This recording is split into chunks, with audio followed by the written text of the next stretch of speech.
Hi guys, તો સૌથી તમારું મારા ડે 2માં અને શોર્ટ વિડીયો નંબર 2માં.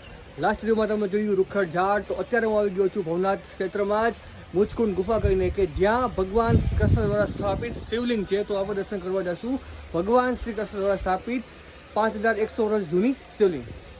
બોટો વાંચી શકો છો મુચકુંડ ગુફા, અને અહીંથી આપણે હવે અંદર જવાનું રસ્તો છે. આ ગુફા છે કે જ્યાં ભગવાન શ્રી કૃષ્ણ દ્વારા સ્થાપિત શિવલિંગ છે. તો અંદર જઈએ છીએ આપણે. તો આ ગુફાની અંદર જવાનું છે આપણે અહીંથી. ગુફાની અંદર આપણે આવી ગયા છીએ અને તમે શિવલિંગના દર્શન કરાવું છું. ભગવાન શ્રી કૃષ્ણ દ્વારા સ્થાપિત શિવલિંગ લોકો પર વાંચી શકો છો. નીલકંઠ મહાદેવ મંદિર, ભગવાન શ્રી કૃષ્ણ દ્વારા સ્થાપિત શિવલિંગ. તો આ દર્શન તમે કરી શકો છો શિવલિંગના, ભગવાન શ્રી કૃષ્ણ દ્વારા સ્થાપિત શિવલિંગ. અને આ મંદિરના પણ તમને દર્શન થાય છે. આજના શોર્ટ વિડીયોમાં આટલું. તો મળીએ છીએ હવે ડે 3માં અને શોર્ટ્સ નંબર 3માં.